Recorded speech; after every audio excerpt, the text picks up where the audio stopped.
शुभ सकाळ पिलामाने मु राजेश कुमार पटेल सरकारी प्राथमिक विद्यालय कईतेरार सहकारी शिक्षक पिलामाने तुम मानकु ए वर्चुअल क्लास को स्वागत।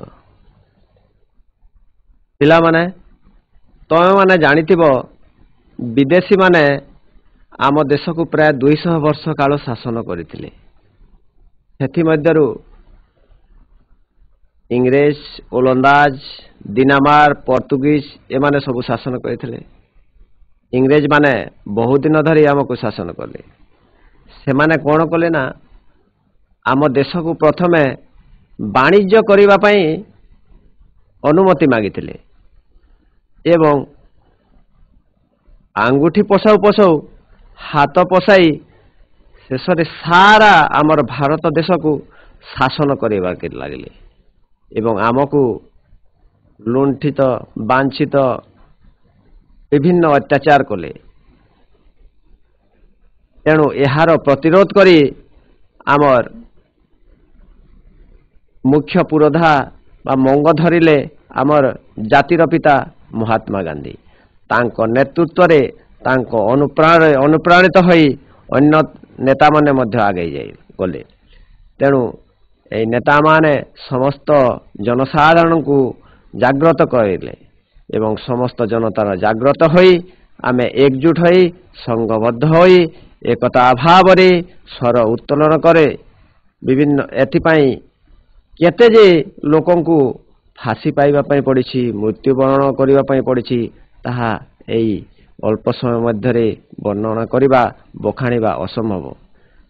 एथिरे आमर जातीयतावादी नेता माने मध्य शामिल थिले।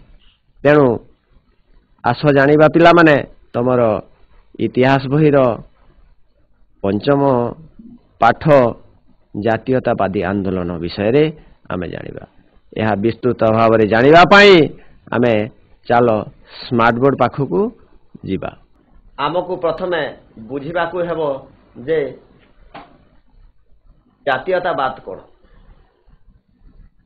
ऐक्य भाव रे एकता भाव रे संघबद्ध भाव रे जमे मातृभूमि को रक्षा करबा पई जो भल पाइबार जो दृष्टांत अछि बा भल पाउछे ताहाको आमे मोटामोटी भाव रे कहिबाकू गले ताहा जातीयतावाद कहै जाय।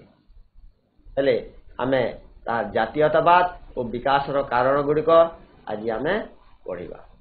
प्रथम श्रेणी रे आमे केते गुडी पॉइंट पढिछि। आमर सामाजिक और सांस्कृतिक ऐक्य पढ़ी सारिछे, राजनैतिक सारिछे, इंग्राजी भाषार प्रचलन सारिछे। आज पढ़िबा आमे नवजागरण, ब्रिटिश शासन अवदान, ब्रिटिश मानक त्रुटि और शासन नीति, ब्रिटिश मानकर अर्थनैतिक शोषण नीति, वर्ण वैषम्य, साहित्य और संवाद पत्रर भूमिका एवं अतीत भारतर गौरवर पुनराविष्कार। ताहले आमे जानिबा नवजागरण। भारतर बौद्धिक और आध्यात्मिक जागरण सृष्टि करिबारे राजा राममोहन राय, दयानंद सरस्वती, रामकृष्ण परमहंस, ईश्वर चंद्र विद्यासागर, स्वामी विवेकानंद परि समाज संस्कारक माने अग्रणी भूमिका नैथिले। आमर आध्यात्मिक जागरण और बौद्धिक तार विकास साधन करिबारे यही सब महामानवर अवदान अतुलनीय। तेणु आमे देखि पारुथबा जे एटा होछि आमर राजा राममोहन को फोटोचित्र। एई राजा राममोहन रे आमर लोक मानकु जागृत करथिले, भगवान विश्वासी करथिले एवं ज्ञान किपरि उदय हेबो से विषय रे लोक मानकु बुझैथिले। एथिरे मध्य आमर स्वामी दयानंद सरस्वती को भूमिका अतुलनीय थिला। आउ आमर रामकृष्ण परमहंस मध्य एथिरे जड़ित थिले। लोक मानकु आध्यात्मिक एवं बौद्धिक धार्मिक आगरे अग्रसर करिया पई से मध्य मुख्य भूमिका नैथिले। तमे देखि पारुछ आमर स्वामी विवेकानंद कर भी फोटोचित्र। एमानकर अवदान अतुलनीय अटे। सेति मध्य रे आउ दुई जण महामानव अछंती, एई माने मध्य तांकर भूमिका अतुलनीय। आमर ईश्वर चंद्र विद्यासागर एवं सार सैयद अहमद खान। ताहले पिला माने ବିଭିନ୍ନ କୁସଂସ୍କାର ଗୁଡ଼ିକ ମଧ୍ୟ ଏଇ ମହାମାନବ ମାନେ ବିଲୋପ କରିବାରେ ତାଙ୍କର ମୁଖ୍ୟ ଭୂମିକା ରହିଛି। ହେଲେ ଆମେ କୁସଂସ୍କାର କହିବା କାହାକୁ? ଯୋଉ ଆଗକାଳରେ ଥିଲା କ'ଣ କହନ୍ତି ନା ସତୀଦାହ ପ୍ରଥା।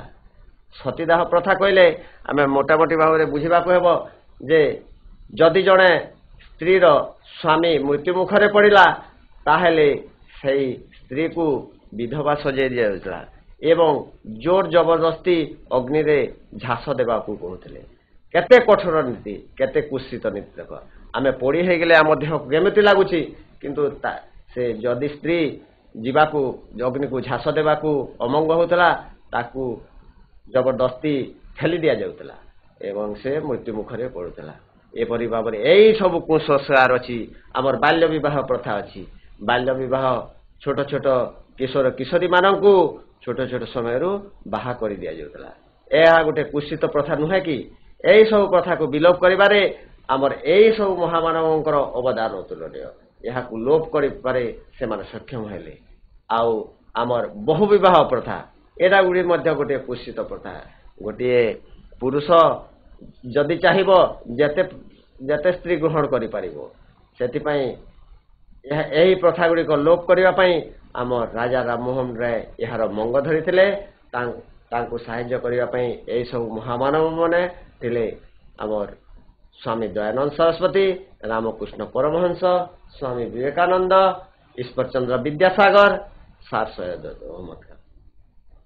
ଏବଂ ଶେଷରେ ସ୍ୱାଧୀନତା ନିମନ୍ତେ ସମସ୍ତ ଜନସାଧାରଣଙ୍କୁ ନିଜର ଆଦର୍ଶିତ କରି ସମସ୍ତଙ୍କୁ ପ୍ରେରଣା ଦେଲେ ଏବଂ ଏକଜୁଟ କରି ଏହି ସବୁ କୁସଂସ୍କାରକୁ ଲୋପ କରିବାରେ ସେମାନେ ସକ୍ଷମ ହୋଇପାରିଥିଲେ। ଆମର ଦେଶରେ ବିଭିନ୍ନ ପ୍ରକାର ଧର୍ମ ସମ୍ପ୍ରଦାୟର ଲୋକ ରହୁଛନ୍ତି। ହିନ୍ଦୁ ଅଛନ୍ତି, ଖ୍ରୀଷ୍ଟିଆନ ଅଛନ୍ତି, ଜୈନ ଅଛନ୍ତି, ମୁସଲମାନ ଅଛନ୍ତି। ତେଣୁ ଆମର ମୁସଲମାନ ମାନଙ୍କର ନେତୃତ୍ୱ ବା ମଙ୍ଗ ଧରିଲେ ଆମର ଏଇ ମହାମାନବ ସାର୍ ସୈୟଦ ଅହମଦ ଖାନ। ମୁସଲମାନ ମାନଙ୍କୁ ବୁଝାଇବାର ଦାୟିତ୍ୱ ବା ଏକଜୁଟ କରିବାର ଦାୟିତ୍ୱ ଏଇ ମହାମାନବ ଜଣକ ନେଇଥିଲେ। ତାହେଲେ ପିଲାମାନେ ଆମେ ଜାଣିଲେ ଏଇ ସବୁ ନବଜାଗରଣରେ କୁସଂସ୍କାର ଲୋପ କରିବାରେ ବୌଦ୍ଧିକ ଓ ଆଧ୍ୟାତ୍ମିକ ଜାଗରଣ ଲୋକମାନଙ୍କୁ ଜାଗରଣ କରିବାରେ ଲୋକମାନଙ୍କୁ ଏକଜୁଟ କରିବାରେ ଏଇ ମହାମାନବଙ୍କର ଅବଦାନ ଅତୁଳନୀୟ ଥିଲା। ଏହାପରେ ଆମେ ନେକ୍ସଟ ପଏଣ୍ଟକୁ ଯିବା। ବ୍ରିଟିଶ ଶାସନର ଅବଦାନ। ତମେମାନେ ଜାଣିଥିବ ଯେ ଇଂରେଜମାନେ ପ୍ରକୃତରେ ନିଷ୍ଠୁର ଥିଲେ। ଭାରତୀୟମାନଙ୍କୁ ହୀନ ଦୃଷ୍ଟିରେ ଦେଖୁଥିଲେ, କିନ୍ତୁ ସମସ୍ତେ ସମାନ ନଥିଲେ। ସବୁ ଭାଇସରୟ, ସବୁ ବଡଲାଟ, ସବୁ ଗଭର୍ଣ୍ଣର ଜେନେରାଲ ସମାନ ଥିଲେ। କେତେଜଣ ଉଦାରଚେତା ବ୍ୟକ୍ତି ଥିଲେ। ସେଥିମଧ୍ୟରୁ ଆମର ଥିଲେ Lord William Bentinck, Lord Dalhousie, Lord Ripon. ଏଟା ପିଲାମାନେ ତମେ ଦେଖିପାରୁଥିବ ଆମର ଲର୍ଡ ୱିଲିୟମ ବେଣ୍ଟିକଙ୍କ ଫଟୋ ଚିତ୍ର। ମୁଁ କହିବି ତାଙ୍କର ଅବଦାନ କ'ଣ ସବୁ ଅଛି। ତାଙ୍କର ଫଟୋ ଚିତ୍ର ପ୍ରଥମେ ଦେଖିନିଅ। ଏଇଟା ଆମର ଡେଲହାଉସିଙ୍କ ଫଟୋ ଚିତ୍ର। ୟା ପରେ ଆଉ ଜଣେ ଗଭର୍ଣ୍ଣର ଜେନେରାଲ ଥିଲେ ଲର୍ଡ ରିପନ। ଏଇଟା ଲର୍ଡ ରିପନଙ୍କ ଫଟୋ ଚିତ୍ର। ଆମର ୱିଲିୟମ ବେଣ୍ଟିକ କେତେକ କୁସଂସ୍କାର ଯୋଉ ଥିଲା, ଏହା ମଧ୍ୟରେ ଯୋଉ ବାଲ୍ୟ ବିବାହ ପ୍ରଥା ଥିଲା, ସତୀଦାହ ପ୍ରଥା ଥିଲା, ଏହିସବୁ ପ୍ରଥାକୁ ଲୋପ କରିବାରେ ୟାଙ୍କର ଭୂମିକା ମଧ୍ୟ ଅତୁଳନୀୟ ଅଛି। ଏବଂ ଆଉ ଗୋଟିଏ ଭଲ କାମ କରିଯାଇଛନ୍ତି ଇଂରାଜୀ ଭାଷାର ପ୍ରଚଳନ। ଆମର ଭାରତରେ ଆଗେ ଇଂରାଜୀ ଭାଷା ପ୍ରଚଳନ ନଥିଲା। ଏଇ ଲର୍ଡ ୱିଲିୟମ ବେଣ୍ଟିକ ଇଂରାଜୀ ଭାଷା ପ୍ରଥମ କରି ଭାରତରେ ପ୍ରଚଳନ କଲେ। ଇଂରାଜୀ ଭାଷା ପ୍ରଚଳନ କରିବା ଦ୍ୱାରା କ'ଣ ହେଲା, ଆମେ ଇଂରେଜ ମାନଙ୍କର କଥାବାର୍ତ୍ତା ଆଗେ ବୁଝିପାରୁନଥିଲା। ତେଣୁ ଆମ ଭାରତରେ ଯେତେବେଳେ ଇଂରେଜ ଭାଷା ପ୍ରଚଳନ ହେଲା, ଆମକୁ ତାଙ୍କ ଭାଷା ବୁଝିବା ପାଇଁ ସହଜ ହେଲା, ଲେଖିବା ପାଇଁ ସହଜ ହେଲା, ପଢ଼ିବା ପାଇଁ ସହଜ ହେଲା। ସେମାନେ କ'ଣ ସବୁ ଯୋଜନା କରୁଛନ୍ତି, କ'ଣ ସବୁ ପ୍ଲାନ୍ କରୁଛନ୍ତି ଆମେ ଜାଣିପାରିଲେ। ତେଣୁ ଆମକୁ ତାଙ୍କୁ ବିତାଡ଼ିତ କରିବାରେ ସାହାଯ୍ୟ ହେଲା। ତେଣୁ ଇଂରାଜୀ ଭାଷା ପ୍ରଚଳନ କଲେ ଆମେ ବହୁତ କିଛି ଜାଣିପାରିଲେ, ବହୁତ ପଦପଦବୀ ବି ରହିପାରିଲେ। ତେଣୁ ଆମ ଭିତରେ ଗୋଟିଏ ଜାତୀୟତାବାଦ ସୃଷ୍ଟି କରିବାରେ ସାହାଯ୍ୟ ହେଲା। गोटे जिनसटा आम बुझी पाइबा द्वारा आमर प्लान बनवाई सुविधा है तेणु इंग्राजी भाषा प्रथम करी लॉर्ड विलियम बेंटिक भारत में प्रथम करी प्रचलन करते यापर आउ जड़े गवर्नर जनरल थे Lord Dalhousie. Lord Dalhousie Bharat में प्रथम करी रेल चलाचल व्यवस्था आरंभ करते आग काल तुम मैंने जानी गोटे जगार अन्य जगह को जावाई एमती कौन साधन नाला चली चली जाऊले ना घोड़ा गाड़ी जाऊले एपरी जाऊले बहुत दिन लगी जाऊला तेणु प्रथम करी आम भारत में यही लॉर्ड डेलहाउसी रेल चलाचल व्यवस्था प्रचलन करते तेणु आम नेतृस्थानीय व्यक्ति माने गोटे जगार अन्य जगह को किंबा साधारण लोक माने गोटे जगार अन्य जगह को खूब अल्प समय मध्य पहुंची पाइले जद्वारा कि आमको कौन है ना प्लान करने योजना प्रस्तुत करने अल्प समय निजर भावर आदान प्रदान करने सुविधा हो पाइला। आउ गोटे लॉर्ड डेलहाउसी अवदान रही डाक व्यवस्थार प्रचलन पिला माने तमे माने जानी जे वर्तमान दुनिया रे केते प्रकार साधन अच्छी मोबाइल रे हाय हेलो करदेले अमेरिका फ्रांस लंडन जापान को गोटे सेकेंड रे खबर पहुंची जाउची यूट्यूब अच्छी इंस्टाग्राम अच्छी ट्विटर अच्छी फेसबुक अच्छी बहुत किसी सोशल मीडिया माध्यम अच्छी किंतु आग काल रे से सब नथिला तुम्हें पचारिबो जे तमर घरे वयोज्येष्ठ व्यक्ति माँ बापा जेजेमा को पचारिबो जे आग काल रे आमे चिठी लिखुथिले इंग्लैंड लेटर लफाफा पोस्ट कार्ड रे चिठी लिखुथिले आमे से चिठी लिखि 2-3 दिन रे तांकट पाखकु पहुंचुतला पुणी खबर 2-3 दिन रे आसुतला तेणु ए सब व्यवस्था थिला जद्वारा कि से समय रे कोन होतला निजर खबर नेतृत्व स्थानीय माने निज निज खबर पहुंचे पारे डाक व्यवस्था प्रचलन द्वारा तेणु यही व्यवस्थाटी आमर लॉर्ड डेलहाउसी करथिले। लॉर्ड डेलहाउसी दुईटी अवदान रही गोटे अवदान है रेल चलाचल व्यवस्था आ गोटे है डाक व्यवस्था प्रचलन तेणु नेतृत्व स्थानीय व्यक्ति मानक मध्य जोगाजोग हो पारा से माने निजर भावन आदान प्रदान कर पारे। आमर लॉर्ड रिपन आ गोटे अवदान आउ जने महामानव जो लॉर्ड रिपन गवर्नर जनरल थे तांकर भी गोटे अवदान रही से स्वायत्त शासन व्यवस्था रे भारतीय मान चेतना सृष्टि करते जमी जमार विभिन्न प्रकार सुविधा करते तेणु लॉर्ड रिपन यही 3 जन गवर्नर जनरल भारत पाई गोटे भल व्यवस्था करिसंती उदार चेता व्यक्ति थे भारतीय मानक पाई गोटे भल व्यक्ति थे कहले अत्युक्ति हेउनी। आगे जीवा आ गोटे पॉइंट को ब्रिटिश शासन त्रुटिपूर्ण शासन नीति तामाने इंग्रेज मानक समय रे शासन क्षेत्र रे अंशग्रहण भारतीय मानक शासन क्षेत्र रे अंशग्रहण करिवार कौन सुजोग नथिला। आम भारत रे बहुत उच्च शिक्षित छात्र छात्री थिले किंतु जेते पाठ पढ़िथिले भी कौन हेबो सेमानंकु बड़ बड़ पद पदवी रे उच्च शिक्षित रे सेमानंकु एमिति नियम कर देथिले जे सेमाने आउ तार सुजोग पाई पारुनथिले भल भल पोस्ट सबू पाई पारुनथिले केवल इंग्रेज माने ही सही पोस्ट रो अधिकारी है कहीं ना आमर ब्रिटिश पार्लियामेंट रे आईन सब बनुला ब्रिटिश पार्लियामेंट रे सब आईन तैयारी होतला इंग्लैंड रे आईन तैयारी होतला एवं भारत रे आसी सही आईन प्रणीत होतला एमिति आईन तैयारी कर देथिले जे से माने भारतीय माने कौन सी चाकरी बड़ पद पदवी रे रही पारिबे नहीं तेणु ब्रिटिश शासन भारतीय मानक दमन शोषण नीति करिबार लगिले ब्रिटिश माने इंग्रेज माने भारतीय मानक सब दमन करिबार लगिले किपरि शोषण करिबे अर्थ हड़प करिबे सेमानकु तले रखिबे एवं अन्याय अत्याचार करिबे सही परि सब नीति से माने तैयारी करथिले। शिक्षित भारतीय मानकु प्रशासनिक सेवा देवा पई खूब खर्चांत हेबाकू पड़ुतला आमर जते पाठ पढ़िथिले भी जदि भल ज्ञानी गुणी गणी भल छात्र अच्छी कि छात्री अच्छी ताहले जते पाठ पढ़िथिले भी जड़े जदि बड़ पोस्ट चाहिए आईएएस आईपीएस हेबापी चाहिए ताहले से परीक्षार से वंचित हो जाउतला कहीं से परीक्षाटा कोठी होतला ए परीक्षा आमर जदि आईएएस देबा पई चाहबो से इंग्लैंड को जाई देबो इंग्लैंड रे परीक्षा देबो तेणु आमर गरीब जड़ी मेधावृत्ति टैलेंटेड स्टूडेंट अच्छी भल छात्र किंबा छात्री अच्छी से इंग्लैंड को परीक्षा देबा पई जाई पारिबो कि अन्य बहुत खर्चांत हेबो सेठुर से वंचित हो जाउतला ए सब त्रुटिपूर्ण शासन नीति जो आमर भारतीय माने असंतुष्ट हेले ए सब अन्याय अत्याचार प्रतिवाद करने भारतीय माने ऐक्यबद्ध हेले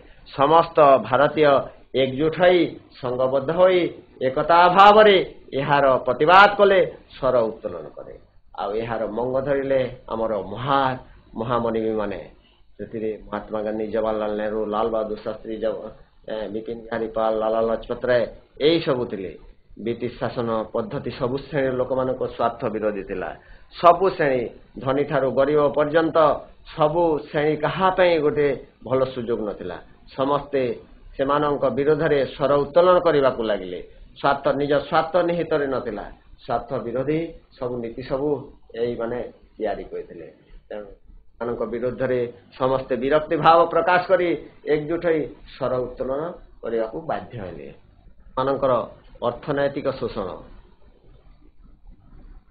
माने विभिन्न आकार रे भारतीय मानक ठारू टंका आदाय करथिले माने एपरे सब नियम तैयारी करथिले जे कर आकार रे बहुत गुड़े टंका नहीं जाउथिले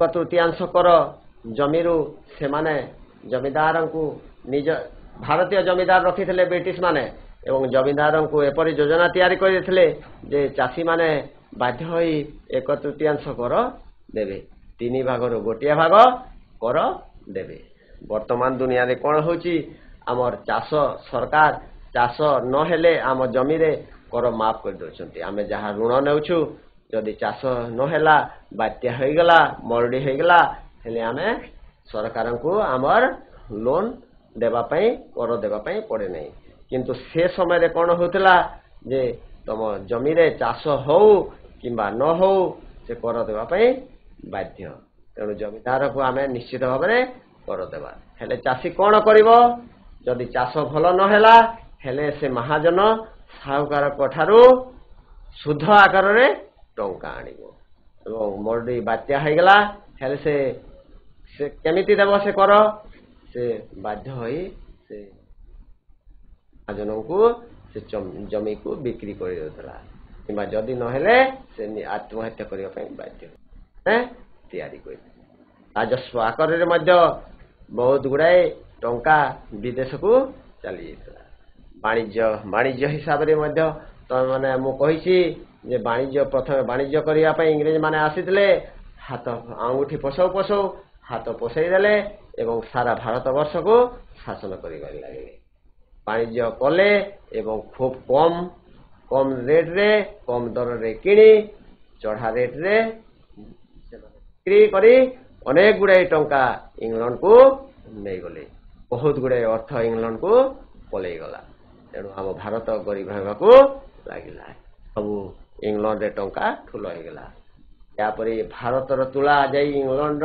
कलर लुगा बुणा कार्य लगिला तो आगे भारत गोटे कृषि प्रधान देश अटे तेणु विभिन्न प्रकार चाष होता सेति मध्यरु तुला थिला अन्यतम चाष गोटे अर्थकारी फसल किंतु भारत रे जेते भी तुला होतला सेथिरे आमे कोन करथले ना से तुला को आमे निज घरे माने तुम घरर वयोज्येष्ठ व्यक्ति मान को पचारिबो आगे काले गोटे चरखा कहती चरखा घरे एमिति महात्मा गांधी आम टंकार देखिबो टंकार आम चरखार फोटो चित्र अच्छी से चरखा महात्मा गांधी बसी से तुलारू सूता तैयारी करथिले आ सूतारू लुगा बुणुथिले एवं लुगारू आमे वस्त्र तैयारी करी परिधान करुथिले एबे भी तुम माने पचारिबो तुम घरे जैसे चरखा जानिथिबे तुम बापा माँ माने तो भाव में चरखा केते कम घर रे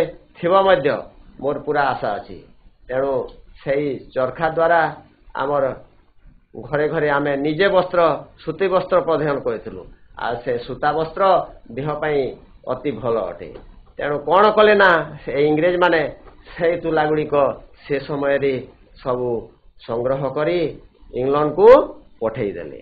ହେଲେ ଇଂଲଣ୍ଡରେ ସେଇ ତୁଲା ସବୁ ଯାଇ ସବୁ ଲୁଗା ବୁଣା ହେଲା। ଭଲ ଭଲ ଲୁଗା ସବୁ ତିଆରି କରିବାରେ ଲାଗିଲେ। ଆଉ ସେଇ ଲୁଗା ପୁଣି ଭାରତକୁ ଆସିଗଲା। ପୁଣି ଭାରତକୁ ଆସିଗଲା ଆଉ ଭାରତର ବଜାରରେ ଅତି ଚଢ଼ା ଦରରେ ବିକ୍ରି ହେଲା। ତେଣୁ ଆମର ଭାରତୀୟମାନେ ତାହା କିଣିବାରେ ଲାଗିଲେ। ଏଠି ସବୁ ବନ୍ଦ ହୋଇଗଲା। ଏହାଦ୍ୱାରା ଭାରତର ଶିଳ୍ପର କ୍ଷତି ହେଲା। ଇଂଲଣ୍ଡର ତୁଲା ପଳାଇ ଯିବା ଦ୍ୱାରା କ'ଣ ହେଲା, ଆମ ଭାରତରେ ଯେଉଁ ବୁଣାଳି ଥିଲେ, ଯେଉଁ ସୂତା ତିଆରି କରୁଥିଲେ ଲୋକମାନେ ଅତି ଗରିବରୁ ଗରିବ ହେବାକୁ ଲାଗିଲେ ଏବଂ ସେମାନେ ସହି ନ ପାରି ଶେଷରେ ଖାଇ ନ ପାରି ଶେଷରେ ଆତ୍ମହତ୍ୟା କରିବା ପାଇଁ ବାଧ୍ୟ ହେଲେ ଏବଂ ସେମାନଙ୍କର ବଂଶ ନିପାତ ହୋଇଗଲା। ତେଣୁ ଏହିସବୁ ଅତ୍ୟାଚାର ସହି ନ ପାରି ସମସ୍ତେ ଏକଜୁଟ ହେବାକୁ ଲାଗିଲେ। ତେଣୁ ସରକାରଙ୍କ ଅର୍ଥନୀତି କୁଟୀର ଶିଳ୍ପର ପୁରା ବିଲୋପ ସାଧନ ହୋଇଗଲା। ତାଙ୍କର ସେଇ ଶିଳ୍ପୀମାନେ ମଧ୍ୟ ଅବନତି ହୋଇଗଲା, ତାଙ୍କର ବଂଶ ନିପାତ ହୋଇଗଲା।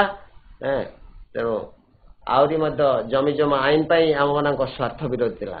ଏପରି ଏକ ନୀତି ନିୟମ ତିଆରି କରିଥିଲେ ଜମି ଜମାର ଯେ ଚାଷୀମାନଙ୍କର କୌଣସି ସ୍ୱାର୍ଥ ନିହିତ ଦୃଷ୍ଟି ନଥିଲା। ତେଣୁ ଏହିସବୁ ବିରୋଧ କରି ସେମାନେ ଏକଜୁଟ ହେଲେ ଆମର ଭାରତୀୟମାନେ। ଜମିଦାର ମାନେ ଗରିବ କୃଷକଙ୍କୁ ଶୋଷଣ କରିବାରେ ଲାଗିଲେ ଏବଂ ଜମିଦାର ମାନେ ଯେତେ ପାଇଲେ ସେତେ କର ବସାଇ ଦେଲେ ଏବଂ ଗରିବମାନ ଚାଷୀମାନଙ୍କୁ ଶୋଷଣ କରିବାରେ ଲାଗିଲେ। ଏହାର ବିରୁଦ୍ଧରେ ସମସ୍ତେ ସଂଘବଦ୍ଧ ହୋଇ ସ୍ୱର ଉତ୍ତୋଳ କରିବାକୁ ବାଧ୍ୟ ହେଲେ। ଏଇଟା ପିଲାମାନେ ତମେ ଦେଖୁଥିବ ଆମର କୁଟୀର ଶିଳ୍ପର ଫଟୋ ଚିତ୍ର। ଦେଖ ଏଇଟା ଆମର କୁଟୀର ଶିଳ୍ପର ଫଟୋ ଚିତ୍ର। କେମିତି ସୁନ୍ଦର ସୁନ୍ଦର ବସ୍ତ୍ର ସବୁ ବୁଣା ହେଉଛି। ବର୍ଣ୍ଣ ବୈଷମ୍ୟ ନୀତି। ଏମାନେ ନିଜକୁ ଗୋରା ସମ୍ପ୍ରଦାୟ ଆଉ ଭାରତୀୟମାନଙ୍କୁ କୃଷ୍ଣ ସମ୍ପ୍ରଦାୟ ରୂପରେ ବିବେଚନା କରୁଥିଲେ। ତମେମାନେ ଦେଖିଥିବ ପିଲାମାନେ ଯେ ଇଂରେଜମାନଙ୍କର ସବୁ ଦେହ ଧଳା ଅଟେ। ଦେହ ଧଳା ତ ଧଳା, ତାଙ୍କର ଚୁଟି ମଧ୍ୟ ଧଳା। ତେଣୁ ତାଙ୍କର ଚମଡ଼ା ଧଳା, ତାଙ୍କର ଚୁଟି ଧଳା, ତାଙ୍କର ଦେହ ଧଳା। ସେଥିପାଇଁ ତାଙ୍କର ଟିକେ ସ୍ୱାଭିମାନ ଅଛି ଯେ ମୁଁ ଧଳା। ଆଉ ଭାରତୀୟ ଲୋକମାନଙ୍କୁ ସେମାନେ କଳା ଦୃଷ୍ଟିରେ ଦେଖୁଥିଲେ। ବର୍ତ୍ତମାନ ଦୁନିଆରେ ବି ତମେ ଦେଖିବ ଯିଏ ଟିକେ ଧଳା ବ୍ୟକ୍ତି ତାର ଟିକେ ସ୍ୱାଭିମାନ ଥାଏ। ତେଣୁ ତାହା ଧଳା କରା ଗୋରାଭାବ ଭେଦଭାବ ରଖିବା ଉଚିତ ନୁହେଁ। ମଣିଷ ଜନ୍ମ ପାଇଛେ ମାତ୍ରକେ ନିଜର ଗୁଣ ହିସାବରେ ଆମେ ଦେଖିବା କଥା। ତେଣୁ ଇଂରେଜମାନେ ସେତେବେଳେ ନିଜକୁ ସ୍ୱାଭିମାନୀ ଭାବୁଥିଲେ। ଆମେ ଧଳା, ଆମ ପାଖରେ ସବୁ ଅଛି ବୋଲି ଭାବୁଥିଲେ ଏବଂ ପ୍ରତ୍ୟେକ ଭାରତୀୟମାନଙ୍କୁ କଳା ହିସାବରେ କୃଷ୍ଣ ସମ୍ପ୍ରଦାୟ ହିସାବରେ ବିବେଚନା କଲେ ଘୃଣ୍ୟ ଦୃଷ୍ଟିରେ ଦେଖୁଥିଲେ, ଘୃଣା ଦୃଷ୍ଟିରେ ଦେଖୁଥିଲେ। ଭାରତୀୟମାନଙ୍କୁ ହୀନ ଦୃଷ୍ଟିରେ ଦେଖି ସେମାନଙ୍କ ପାଖରେ ବସିବା, ଉଠିବା, ଖାଇବା ପିଇବାକୁ ପସନ୍ଦ ମଧ୍ୟ କରୁନଥିଲେ। ତେଣୁ ସେମାନଙ୍କ ପାଇଁ ସ୍ୱତନ୍ତ୍ର ରେଳ ବ୍ୟବସ୍ଥାର ସୁବିଧା ଥିଲା। ଯେଉଁ ରେଳ ଡବାରେ ଇଂରେଜମାନେ ଯିବେ ସେହି ରେଳ ଡବାରେ ଭାରତୀୟମାନେ ଯାଇପାରିବେ ନାହିଁ। ସେମାନଙ୍କ ପାଇଁ ଗୋଟିଏ ଭଲ ଟାଇପ୍ର ରେଳ ଡବା, ଭିଆଇପି ଟାଇପ୍ର ରେଳ ଡବା ଥିବ, କିନ୍ତୁ ଭାରତୀୟମାନଙ୍କ ପାଇଁ ଟିକେ ଅତି ନଗଣ୍ୟ ଥିବ। ତେଣୁ ସେମାନେ ଟିକେ ନିଜର ସ୍ୱାଭିମାନ ବଜାୟ ରଖିବା ପାଇଁ ବିଭିନ୍ନ ପ୍ରକାର ହୋଟେଲ, ଭଲ ଭଲ ହୋଟେଲ ଥିଲା। ସେଇ ଯେଉଁ ହୋଟେଲରେ କି ଭାରତୀୟମାନଙ୍କୁ ପ୍ରବେଶ ନିଷେଧ ଥିଲା। ସେମାନେ ବିଭିନ୍ନ ପ୍ରକାର କ୍ଲବ୍ ଆଟେଣ୍ଡ କରିବେ, ମଜା ମଜଲିସ କରିବେ, ଏସ୍ ଆରାମ କରିବେ। ସେଥିପାଇଁ ନିଜ ପାଇଁ ହୋଟେଲ ବ୍ୟବସ୍ଥା, କ୍ଲବ୍ ବ୍ୟବସ୍ଥା କରିଥିଲେ। କିନ୍ତୁ ଆଶ୍ଚର୍ଯ୍ୟର କଥା ଯେ ଆମ ଦେଶରେ ଆମେ ଆମ ଶାସନ ଭଙ୍ଗ ଧରି ନ ପାରି ସେମାନେ ଆମ ଉପରେ ଚଢ଼ଉ କରି ଆମ ଦେଶରେ ରାଜୁତି କରୁଥିଲେ। ତେଣୁ ଏହିସବୁର ସହି ନ ପାରି ଆମର ଭାରତୀୟମାନେ ଏକଜୁଟ ହୋଇ ସଂଘବଦ୍ଧ ହୋଇ ଏମାନଙ୍କ ବିରୁଦ୍ଧରେ ସ୍ୱର ଉତ୍ତୋଳନ କରିବା ପାଇଁ ବାଧ୍ୟ ହେଲେ। ଆହୁରି ମଧ୍ୟ ଭାରତୀୟ ବିଚାରପତିମାନେ ଇଂରେଜ ଅପରାଧୀମାନଙ୍କର ବିଚାର କରିବାର କ୍ଷମତାକୁ ପ୍ରଦାନ କରାଯାଇଥିଲା।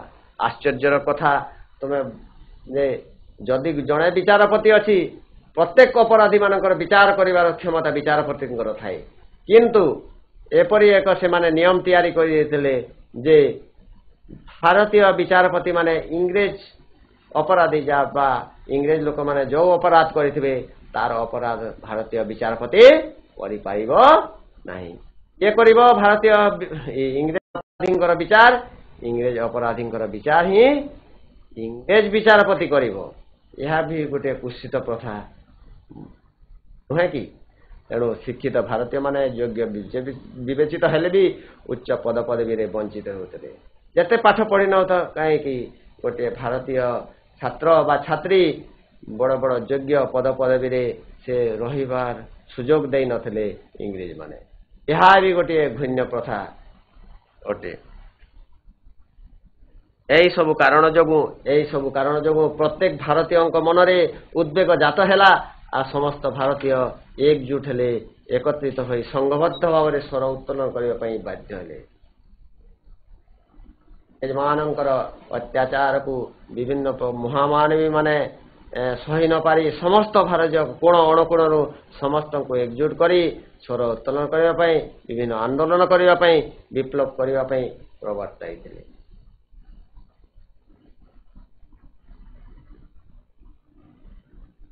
साहित्य और संवादपत्र भूमिका मध्य अति गुरुत्वपूर्ण थिला जातीय चेतना सृष्टि करिबारे संवादपत्र भूमिका अत्यंत गुरुत्वपूर्ण आमे वर्तमान दुनिया रे कोन होची एई फेसबुक ट्विटर इंस्टाग्राम फोन द्वारा आमे किमा सोशल मीडिया द्वारा आमे खबर कागज शीघ्र शीघ्र पाई पारुची कोठी एक्सीडेंट हो गला सांगे सांग आमर विदेश रे भी को जिनिस घटीगला गोटे सेकेंड रे बा गोटे मिनिट रे आमे जानी पारुची किंतु से समय रे से सब नथिला आमर साहित्य द्वारा किंबा संवादपत्र द्वारा आमर खबर आमे जानी पारुथले हेले विभिन्न भाषा वर्तमान जेपरी आमर खबर कागज अछि समाज प्रजातंत्र धरित्री समय से समय रे आमर विभिन्न प्रकार संवादपत्र गुड़े थिला Maratha Kesari the Indian mirror समाज कमिटी मिरर उल्लक अखबार अमृत बाजार पत्रिका द हिंदू यही सब संवादपत्र गुड़िक थिला आ ए संवादपत्र गुड़िक से समय रे विभिन्न भाषा रे लेखा होतला से भाषा गुड़िक थिला इंग्राजी भाषा रे प्रचलन होतला हिंदी भाषा रे लेखा होतला उर्दू भाषा रे लेखा होतला आ विभिन्न आंचलिक भाषा रे लेखा होतला तद्वारा कि निज अंचल रे आंचलिक भाषा कहले आमे निज अंचल रे जो भाषा आमे प्रयोग करथौ से भाषा रे मध्य संवादपत्र गुड़िक लेखा होतला तद्वारा कि सेही अंचल अधिवासी माने निज भाषा माध्यम रे खबर कागज पढ़िबा पई सुविधा पाई पारुथिले एणु एई सब भाषा हेबा द्वारा आमे विभिन्न प्रकार खबर आमे जानि पारले एवं इंग्रेज मानक मतामत को आमे जानिले एवं समालोचना करि पारले कोन भल कोन खराब ताहा बुझी पाइले आमर नेतृत्व स्थानीय व्यक्ति मानकू आमे प्रवर्ताई पाइले तेणु यही सब पढ़िबा द्वारा आमे एकजुट हेलु आ इंग्रेज मानकू तड़िबारे आंदोलन करिबारे साहाय्य करा जायतिला अनेक भारतीय लेखक साहित्य मध्यरे अनेक भारतीय लेखक साहित्य माध्यम जातीय चेतना जागृत करने सेमानंक मध्यरे थिले आमर निजर लेखनी माध्यम निजर गद्य माध्यम हो निजर पद्य माध्यम हो निजर एकांकिका माध्यम हो जेकोसी माध्यम से माने लोकमानंकु जागृत करैथिले सेति मध्यरे आम महामानव माने थिले बंकिम चंद्र चटर्जी दीनबंधु मित्र रवीन्द्रनाथ टैगोर सुब्रमण्यम भारती अल्पातु भूषण भारतेंदु हरिश्चंद्र आ लक्ष्मीनाथ बेजपुरिया ए देख पिले बंकिम चंद्र चटर्जी को फोटोचित्र वंदे मातरम आमर लेखक ये होचंती आमर दीनबंधु मित्र रवीन्द्रनाथ टैगोर सुब्रमण्यम भारती आमर अल्ताफ हुसैन लक्ष्मीनाथ बेजबरुआ आ भारतेंदु हरिश्चंद्र अच्छा पिला माने आमे तो बहुत गुड़ाए पढ़िले तमे केते मने रखिछ ताहा वर्तमान आमे मो तुम मानंकु केतोटी छोटिया छोटिया प्रश्न पचारिबी तमे माने उत्तर देबो नाही अग्रणी भूमिका नैथिबा दुई जन समाज संस्कारकंक नाम कुह पिलाई को आमर दुई जन अग्रणी भूमिका नैथिबा समाज संस्कारक कही पार यदुमणि हाईस्कल ମୁଁ ତୁମମାନଙ୍କୁ କହିଛି ଯେ କୁସଂସ୍କାର ଲୋପ କରିବାରେ ମହାମାନବ ମାନଙ୍କର କାହା କାହାଙ୍କର ଅବଦାନ ଅତୁଳନୀୟ ଅଛି। ଯୋଉ ସତୀଦାହ ପ୍ରଥା ହେଲା, ବାଲ୍ୟ ବିବାହ ପ୍ରଥା ହେଲା, ବହୁ ବିବାହ ପ୍ରଥା ହେଲା, ଏସବୁ ପ୍ରଥାକୁ କିଏ ଲୋପ କରିଥିଲେ? କୋଉ ମହାମାନବ ମାନେ ଲୋପ କରିଥିଲେ? କୁହ ପିଲାଏ। ଲୋଚନ ହାଇସ୍କୁଲ କୁହ। ଅଗ୍ରଣୀ ଭୂମିକା ନେଇଥିବା 2 ଜଣ ସମାଜ ସଂସ୍କାରକଙ୍କ ନାମ କୁହ। Very good. ଆଉ ଜଣେ କୁହ, ଆଉ ଜଣଙ୍କର ନା। ଗୋଟେ ତ କହିଲ, ରାଜା ରାମମୋହନ ରାୟ। ବହୁତ ବଢିଆ ଉତ୍ତର ଦେଇଛ। କୋଉ ହାଇସ୍କୁଲ? ସରକାରୀ ଉଚ୍ଚ ବିଦ୍ୟାଳୟ ଦଲିପାଲି। ବଢିଆ ଭେରି ଗୁଡ୍। ଆଚ୍ଛା, ଆମର ରାଜା ରାମମୋହନ ରାୟ, ଦୟାନନ୍ଦ ସରସ୍ୱତୀ, ସ୍ୱାମୀ ବିବେକାନନ୍ଦ, ରାମକୃଷ୍ଣ ପରମହଂସ, ସାର୍ ସୈୟଦ ଅହମ୍ମଦ ଖାଁ, ଏମାନେ ସବୁ ଅଗ୍ରଣୀ ଭୂମିକା ନେଇଥିଲେ। ଆଚ୍ଛା, ୟା ପରେ ଆମେ 2 ନମ୍ବର କ୍ୱେଶ୍ଚନ କୁ ଯିବା। ମୁସଲମାନ ମାନଙ୍କ ମଧ୍ୟରେ ନବଜାଗରଣ କିଏ ସୃଷ୍ଟି କରିଥିଲେ? ଆମର ଦେଶରେ ତ ବିଭିନ୍ନ ପ୍ରକାର ସମ୍ପ୍ରଦାୟର ଲୋକ ଅଛୁ। କରିବାରେ, ଏକତା କରିବାରେ କିଏ ମୁଖ୍ୟ ଭୂମିକା ନେଇଥିଲେ ପିଲାଏ? କହିଲ ଦେଖି। କୁହ। ମୁସଲମାନଙ୍କୁ ଏକଜୁଟ କରିବାରେ କିଏ ମୁଖ୍ୟ ଭୂମିକା ନେଇଥିଲେ? ବିଜଲି ଖମନ ହାଇସ୍କୁଲ କୁହ। ଦୟାନନ୍ଦ ସରସ୍ୱତୀ। ନାଇଁ, ଦୟାନନ୍ଦ ସରସ୍ୱତୀ ନାଇଁ, ଭୁଲ ହେଇଯାଇଛି। ଆଉ ଜଣେ ମୁସଲମାନ। ବହୁତ ବଢିଆ। ସାର୍ ସୈୟଦ ଅହମ୍ମଦ ଖାଁ ମୁସଲମାନ ମାନଙ୍କ ନବଜାଗରଣ। ସାର୍ ସୈୟଦ ନାଇଁ। Very good. ବହୁତ ବଢିଆ। ସାର୍ ସୈୟଦ ଅହମ୍ମଦ ଖାଁ। ଭାରତରେ କେଉଁ ଇଂରେଜ ଶାସକ ଇଂରାଜୀ ଭାଷା ପ୍ରଚଳନ କରିଥିଲେ? କେଉଁ ବଡଲାଟ ଆମର ଇଂରେଜୀ ଭାଷା ଭାରତକୁ ପ୍ରଥମ ଥରି ଆଣିଥିଲେ? କୁହ ଦେଖି। William Banting.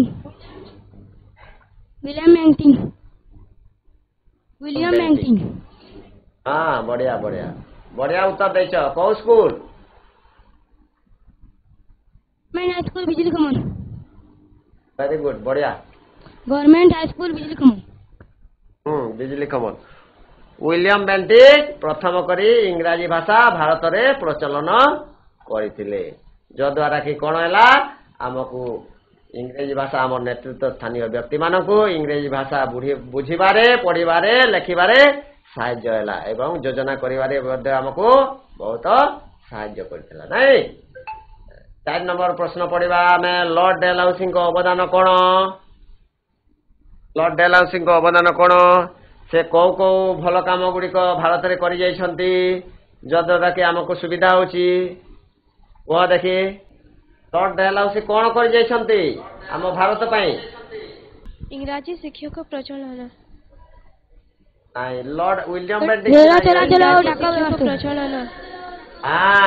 ବଢିଆ। ରେଳ ଚଳାଚଳ ଏବଂ ଡାକ ବ୍ୟବସ୍ଥା। ପ୍ରଚଳନ କରିଛନ୍ତି। ଆଚ୍ଛା, ପ୍ରଶାସନିକ ପରୀକ୍ଷା ଦେବା ପାଇଁ ଭାରତୀୟ ମାନଙ୍କୁ କେଉଁଠାକୁ ଯିବାକୁ ପଡୁଥିଲା? ଯଦି ପଦବୀରେ ଇଂଲଣ୍ଡକୁ ଯାଇ ପରୀକ୍ଷା ଦେବା ପାଇଁ ପଡୁଥିଲା। ଆମର ବଡ ପଦବୀରେ ରହିବା ପାଇଁ ଚାହିଁଲେ ଇଂଲଣ୍ଡକୁ ଯିବା ପାଇଁ ପଡୁଥିଲା। Very good. ବହୁତ ବଢିଆ। ଇଂରେଜ ଶାସନ ମୁଖ୍ୟ ବଡଲାଟ କେଉଁଠି ଆଇନ ତିଆରି କରୁଥିଲେ? ଆଇନ କୋଉଠି ତିଆରି ହଉଥିଲା ତାଙ୍କର? ଇଂରେଜ ମାନଙ୍କର ଆଇନ କୋଉଠି ତିଆରି ହଉଥିଲା? ଇଂଲଣ୍ଡରେ ତ ହଉଥିଲା। ଇଂଲଣ୍ଡର କୋଉ ଜାଗାରେ ହଉଥିଲା? ପାର୍ଲିଆମେଣ୍ଟ। ବ୍ରିଟିଶ ପାର୍ଲିଆମେଣ୍ଟ ରେ ହଉଥିଲା। ବଢିଆ ଉତ୍ତର ଦେଇଛ। ବ୍ରିଟିଶ ପାର୍ଲିଆମେଣ୍ଟ ରେ ହଉଥିଲା। କେଉଁ ମାଧ୍ୟମରେ ଭାରତର ଅର୍ଥ ଇଂଲଣ୍ଡକୁ ଯାଉଥିଲା? କେଉଁ ହିସାବରେ ସବୁ ଟଙ୍କା ସବୁ ଇଂଲଣ୍ଡକୁ ଚାଲି ଯାଉଥିଲା? କହିଲ ଦେଖି। କୋଉ ହିସାବରେ ଇଂଲଣ୍ଡକୁ ଟଙ୍କା ଯାଉଥିଲା? ଭାରତର ଟଙ୍କା ସବୁ ଜମିଦାର ମାନଙ୍କ ଗରିବ କୃଷି ଶୋଷଣ। ଜମିଦାର ମାନଙ୍କ କୃଷିକୁ ହଜେ କୋଉ ହିସାବରେ ସେମାନେ ନଉଥିଲେ ଗରିବ ଗରିବ କୃଷି ମାନଙ୍କୁ କର ବସେଇ ଦଉଥିଲେ ଆଉ କଣ କରୁଥିଲେ ଆୟ ବାଣିଜ୍ୟ କରି ନଉଥିଲେ ଆଉ କଣ କରୁଥିଲେ ରାଜସ୍ୱ ଆକାରରେ ନଉଥିଲେ ନାଇଁ କର ବାଣିଜ୍ୟ ରାଜସ୍ୱ ଆକାରରେ ନେଉଥିଲେ ଭାରତର ଉତ୍ପାଦିତ ତୁଲା କେଉଁଠିକାର କଳରେ ଯାଇ ଲୁଗା ବୁଣା ହେଉଥିଲା ଯାହା କପା ହଉଥିଲା ଭାରତର କେଉଁଠି ଯାଉଥିଲା କେଉଁଠି ମେସିନରେ ଯାଇ ଲାଗୁଥିଲା ଏବଂ ପୁଡି ଆସୁଥିଲା ଭାରତକୁ କହିଲ ଇଂଲଣ୍ଡର କଳରେ ଇଂଲଣ୍ଡର କଳରେ ଯାଇ ବଢିଆ ଉତ୍ତର ଦେଇଛ ଭାରତୀୟ ବିଚାରପତି ମାନଙ୍କୁ କେଉଁ ଅପରାଧୀ ମାନଙ୍କର ବିଚାର କରିବାର କ୍ଷମତା ପ୍ରଦାନ କରାଯାଇ ନଥିଲା ମାନଙ୍କ ଇଂରେଜ ମାନଙ୍କ ଇଂରେଜ ଅପରାଧୀ ଇଂରେଜ ମାନଙ୍କର ମାନଙ୍କ ବାସ୍ ଇଂରେଜ ଅପରାଧୀ ମାନଙ୍କର ବିଚାର କରିବାର କ୍ଷମତା ଦିଆଯାଇ ନଥିଲା ସେ ସମୟରେ କେଉଁ କେଉଁ ଭାଷାରେ ସମ୍ବାଦ ପତ୍ର ଗୁଡିକ ପ୍ରକାଶିତ ହଉଥିଲା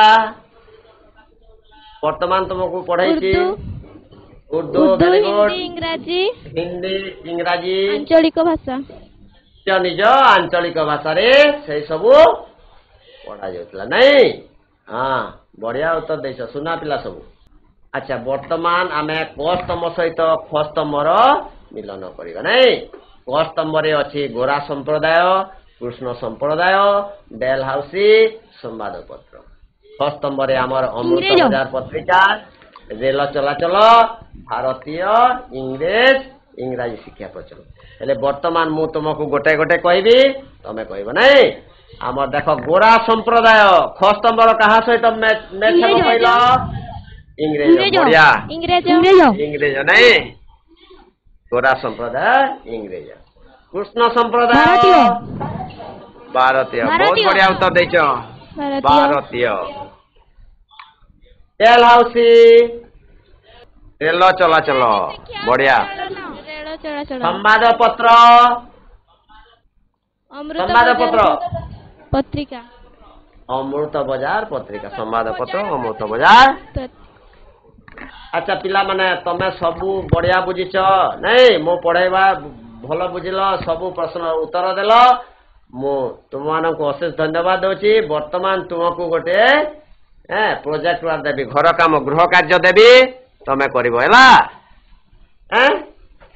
ଆଚ୍ଛା ଇଂରେଜ ମାନେ ଭାରତୀୟ ମାନଙ୍କୁ କିପରି ଭାବରେ ଅତ୍ୟାଚାର କରୁଥିଲେ ତାହା ତୁମେ ତୁମର ବୟୋଜ୍ୟେଷ୍ଠ ବ୍ୟକ୍ତି ତୁମ ବାପା ମା ଜେଜେ ବାପା ଜେଜେ ମା ପଡୋଶୀ ଠାରୁ ବୁଝିବ ଆଉ ଲେଖିବ ଆଉ ତୁମ ଶ୍ରେଣୀ ଶିକ୍ଷକଙ୍କୁ ଦେଖେଇବ ଆଚ୍ଛା ପିଲେ ତୁମେ ମୋତେ ଏତେ ସାହାଯ୍ୟ କରିଥିବାରୁ ତମମାନଙ୍କୁ ଅଶେଷ ଅଶେଷ ଧନ୍ୟବାଦ ଏତିକିରେ ମୋର ଆଜି ପାଠପଢା ସରିଲା ପୁଣି ନେକ୍ସଟ ପିରିୟଡ଼ ଆମେ ଦେଖା ହେବା ହଉ ରହିଲି